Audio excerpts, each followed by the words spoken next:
Hoy, Capítulo 3. obtención de productos maderables del bosque.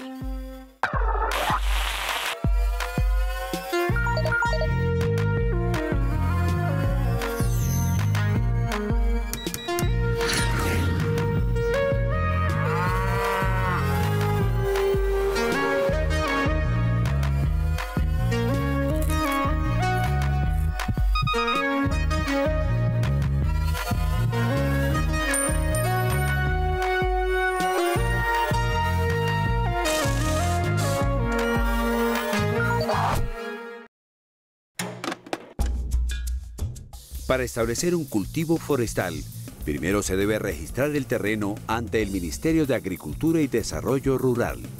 Asimismo, el Gobierno Nacional brinda beneficios en efectivo a los empresarios o comunidades entre el segundo y el quinto año del proceso de producción de la madera. Revocosta hace parte de la cadena forestal de la Orinoquía. Y hablando propiamente de esta cadena, pues nosotros estamos agremiados, digámoslo así, donde compartimos con los demás reforestadores particulares nuestras experiencias. Estas experiencias hacen que toda la investigación sea conocida por todos los reforestadores particulares, buscando, digamos, nuevos mercados, nuevos mercados, nuevas tecnologías y manteniendo la calidad de los productos que nosotros estamos haciendo. Esta calidad del producto, digámoslo así, también estamos hablando acerca de establecimiento de plantaciones con todo el rigor técnico que requiere.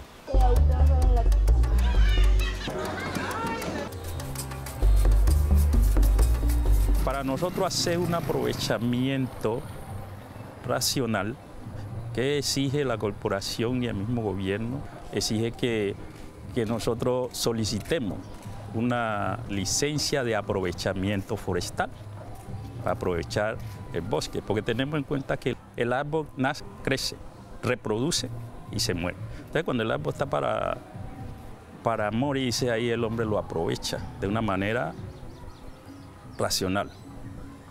Y para complementar eso, estamos adelantando programas con la Corporación de Reforestación. Estamos ahora con un programa de reforestación de teca. Estamos reforestando. Luego se debe realizar un inventario forestal con el fin de saber cuántos árboles talar, cuántas especies hay y cuánta madera se puede vender.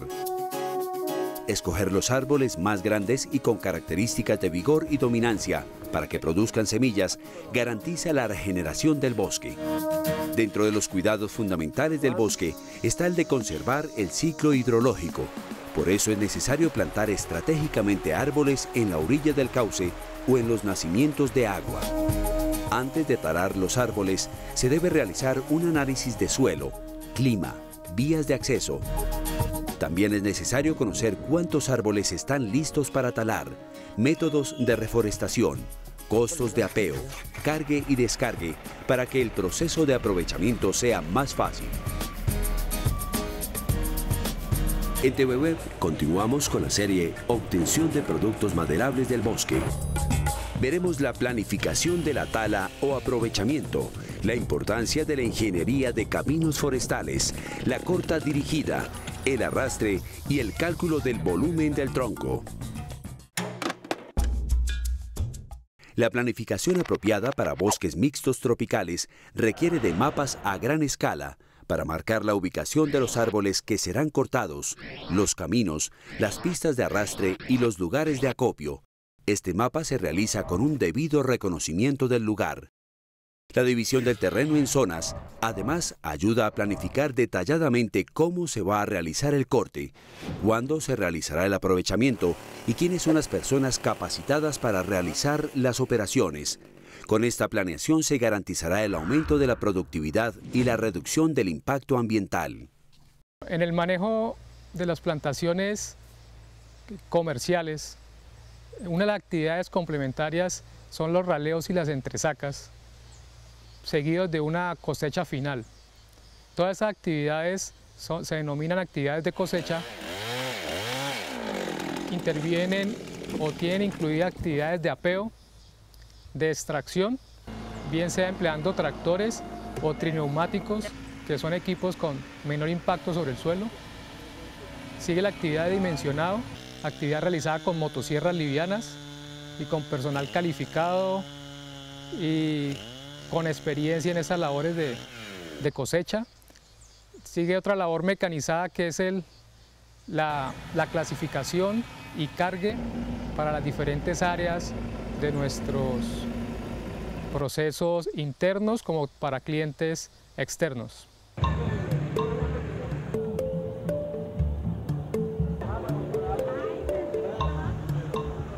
Aquí nos encontramos en un puerto maderable. Aquí es donde se arruma todas las maderas que salen de las cuencas del río Truandó y del río Salaquí.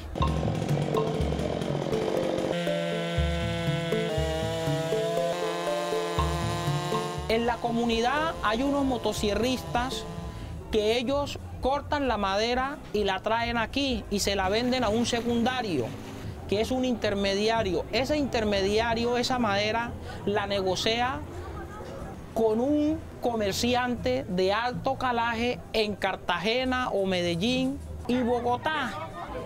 Los grandes representantes de los consejos comunitarios, como son entes jurídicos, están aplicando sus reglamentos para atajar lo que es la tala del bosque, reforestando, porque nadie están talando, pero no se está reforestando. Entonces, ¿qué es lo que se le está diciendo a los campesinos? Que hay que reforestar y hay que talar menos. ¿Por qué son más eficientes las mulas que los caballos en el transporte menor forestal? Otros cursos ofrecidos por el SENA son Conocimientos y Conservación de la Madera, Armado e Instalación de Pisos de Madera, Agroecología y Desarrollo Cultural.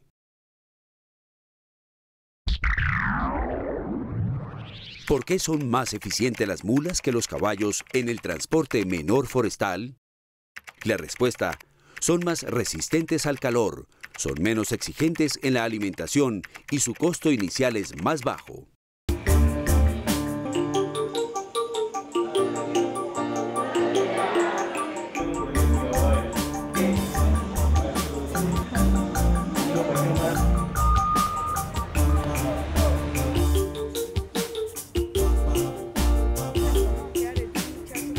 Lo que se pretende con el manejo del bosque nativo es que esas comunidades no acaben con ese bosque, le genere un valor agregado y sigan viviendo del bosque. Está demostrado en Colombia, en Centroamérica hay comunidades que viven del bosque. El detalle es cómo hacer que esos rendimientos boscosos sean excelentes y que finalmente pues me generen a mí y a mi comunidad los recursos para vivir como de cualquier actividad. Por eso se llaman comunidades silvícolas.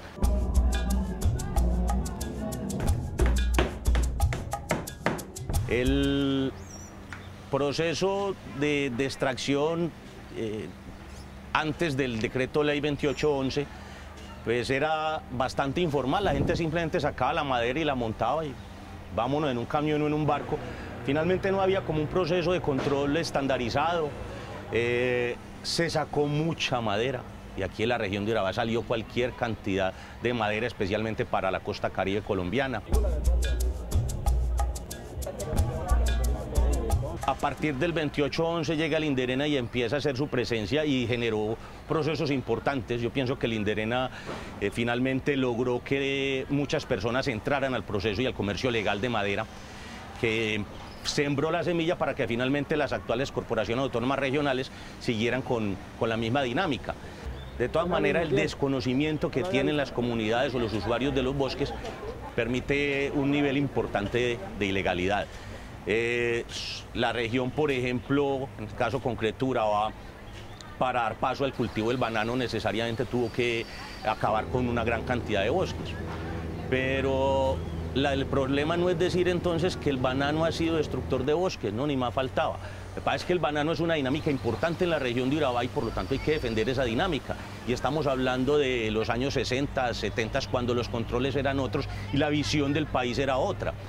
La caña de azúcar también generó procesos importantes de acabar con algunos bosques, especialmente en la zona del Darién. Grandes compañías multinacionales llegaron y sacaron la madera. Lo importante no es quedarnos y pensar en lo que ocurrió, sino bueno, ¿qué tenemos que hacer de aquí en adelante cómo tenemos que manejar las cosas, y por lo menos aquí en la región de Urabá, en la actualidad los gremios están bastante comprometidos con esos procesos. El mismo gremio, dentro de sus procesos de exportación, con las estivas, se trata que la estiva sea de madera plantada o estiva ecológica, o en fin, y ya no se está comprando por lo menos una estiva generada con producto del bosque nativo.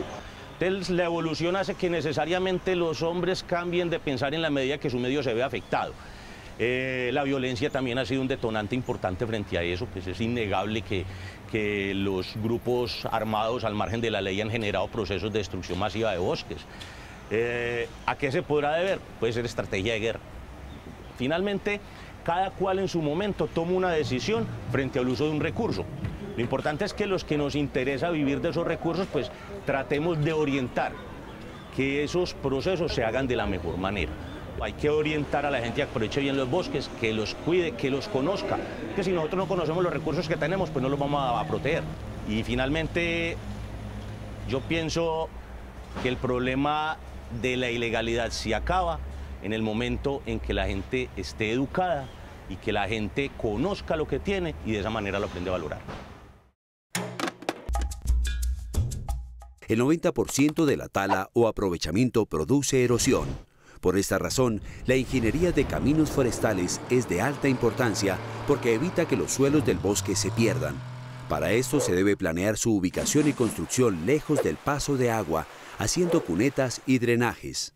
Según la Red de Conservación de Suelos y Aguas de la Universidad Nacional de Colombia, el 49% del suelo está afectado por erosión hídrica y solo el 24% del terreno boscoso se encuentra sano. Una de las soluciones para disminuir la erosión es el aprovechamiento racional de los recursos forestales. Para el establecimiento de nuevas plantaciones hay una actividad muy importante que es el trazado tanto de la plantación como de las vías cortafuegos o calles cortafuegos que sirven como vías internas para el tránsito de nuestros equipos, nuestra maquinaria y en un futuro de los camiones que van a ser los encargados de transportar la madera a los centros de transformación.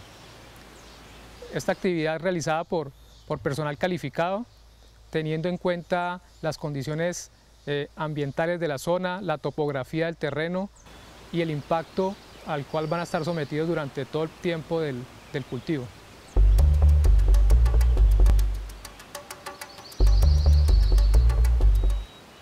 En el manejo de las plantaciones y ceñidos a un plan forestal, se definen de acuerdo a la solicitud de las áreas industrial o comercial el tipo de madera que es demandada. Esto pues nos hace definir la edad y la especie en la cual vamos a intervenir y basados en parámetros directos medidos en las plantaciones en parcelas de crecimiento, conocemos el estado de estas plantaciones. El estado identificando el diámetro, la altura total, el volumen por hectárea, el área basal por hectárea y el IDR de cada plantación, logrando conseguir un estado de ocupación ideal para que los rodales se desarrollen de la forma más eficiente. La tala o aprovechamiento trae consigo muchos riesgos para las personas que trabajan en este proceso y para el ecosistema del lugar. Por eso es fundamental la planeación y el corte dirigido por personal capacitado para reducir el impacto ambiental, costos y accidentes. De tomarse las medidas necesarias, incluso se podría garantizar el incremento del volumen de la madera cortada. Un punto a favor si se quiere aprovechar el Tratado de Libre Comercio con Estados Unidos, pues según cálculos de la Federación Nacional de Industriales de la Madera, Fedemaderas, las exportaciones aumentaron en más de 21 millones de dólares en el último año. Lo que vamos a hacer ahora es el apeo, aprovechamiento del árbol.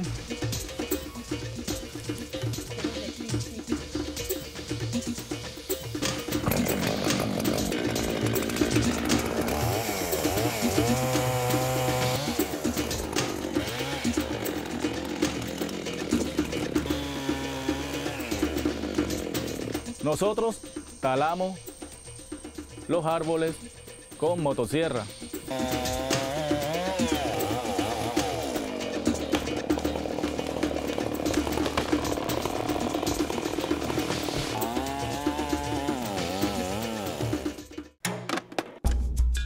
Desde el momento que se tumba el árbol, se cuartonea, se sacan los listones, los horcones y después de tener ya las tablas, horcones, soleras, se lleva a hombro hasta orillas del río, en balsa o en bote hasta llegar al municipio de Río Sucio, casco urbano. Después que ya se saca la madera, los comerciantes compran la madera y lo ubican en unos centros de acopio. De ahí, las lanchas o barcos llegan y se la trasladan a Turbo, Barranquilla, Turbo, Cartagena. Y también de Turbo la llevan por camión, Medellín, Barranquilla, Montería, entre otros. El arrastre es el sistema de transporte de los troncos desde el lugar de corte hasta el lugar de acopio. Este proceso tuvo una evolución después de la Segunda Guerra Mundial con la introducción de vehículos de ruedas, los cuales reemplazaron a los de fuerza animal y a los tractores oruga, los cuales producían daños severos al suelo. Este tipo de vehículos skidders con ruedas ha logrado reducir el impacto ambiental, pues su diseño permite que los troncos sean parcialmente suspendidos, de modo que se reducen los daños del suelo. Además, soporta largas jornadas de trabajo, condiciones climáticas, grandes cargas y su consumo de combustible no es tan alto. Sin embargo, existe otra modalidad de arrastre que también cumple el objetivo de reducir el impacto ambiental. Se trata del sistema de cable elevado, que es instalado en un árbol de apoyo y corre hasta el punto de anclaje ubicado en el lado opuesto de la vía. Hace 40 o 50 años, las grandes empresas que han extraído la madera ha sido de una forma ilegal, porque tumban o talan los árboles y después que ya el árbol lo tumban, sacan la troza y las arrastran hasta el sitio, hasta un sitio navegable con maquinarias pesadas, FM, entre otras, dañando la tierra y la regeneración natural. O sea, los hijos de los árboles lo destruyen totalmente por el rodamiento de la maquinaria, que son, hay unas que son con pura oruga, entonces eso va removiendo el suelo y va dañando la regeneración natural. Este proceso de extracción de madera ha cambiado un poco.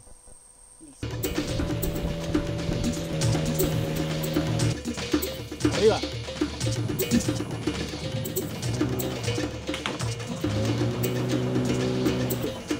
Para llegar hasta acá metimos el bote, entonces ahí ya embarcamos los motores, la motosierra, más o menos 2 galones de gasolina, se embarca uno y se sube por quebrada arriba. De aquí, como ya sabíamos dónde estaba el árbol, entonces uno llega, se viene, arrima, la trocha la hago con el machete. Cuando hay un palo lo mocho con la motosierra. Ya uno sale a recorrer la selva, halló el palo. Por ejemplo, ahí arrimamos, pero por ahí no va a salir la madera. Por ahí arrimamos, la madera va a salir por aquí donde yo estoy haciendo esa trocha, acá que sale más cerca y más derecho. Ellos van a cerrando y yo me pongo ahí jalando ahí para ir embarcando en el bote para en la tarde. El muchacho que está allá, recogemos ahí y arrancamos con el viaje. Allá la saltamos y la arrumamos allá donde está la otra madera.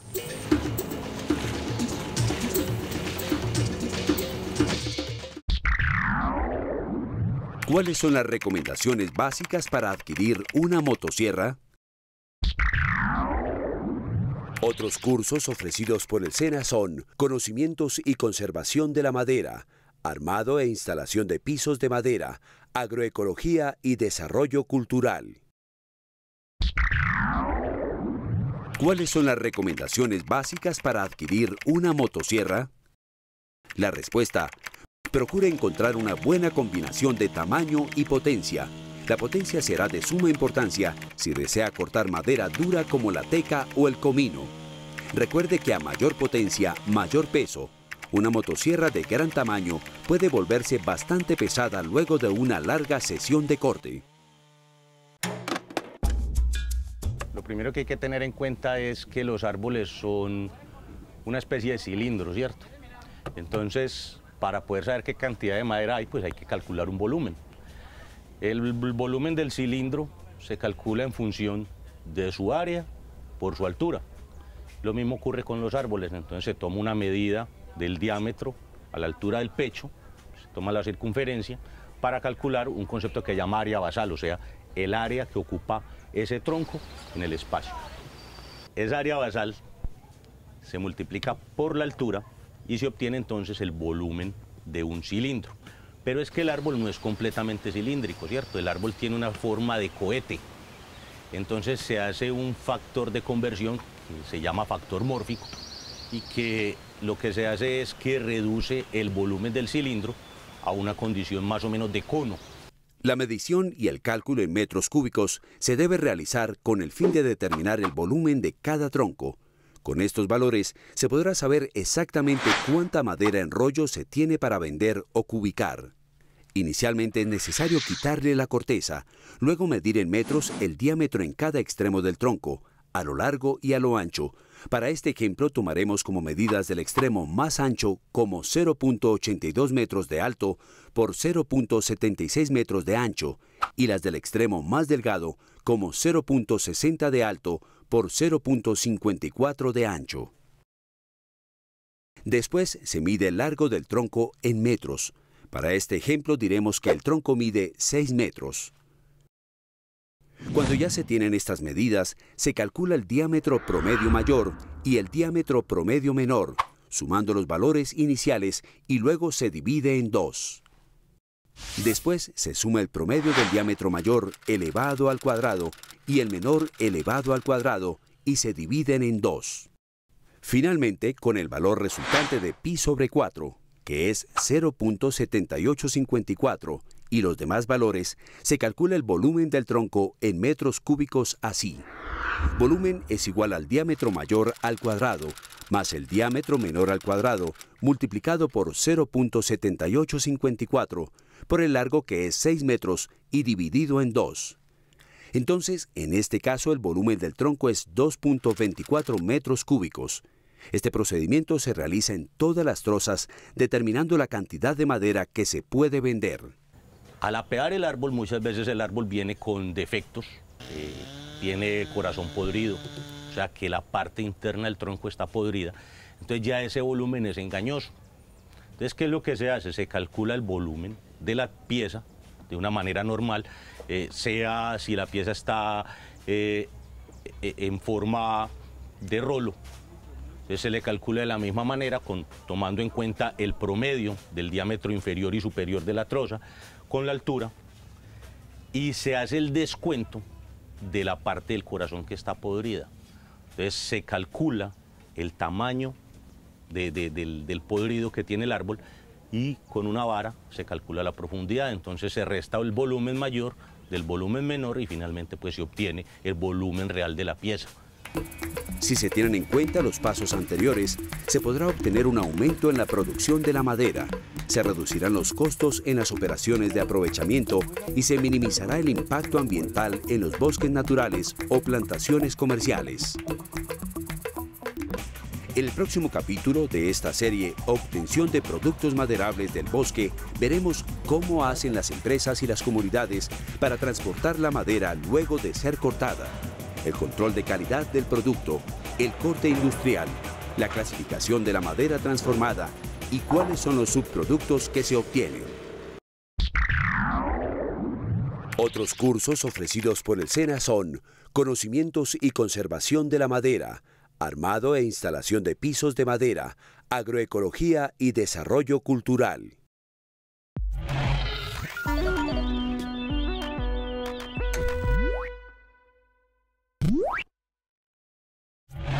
Acabas de ver Obtención de Productos Maderables del Bosque. Capítulo 3.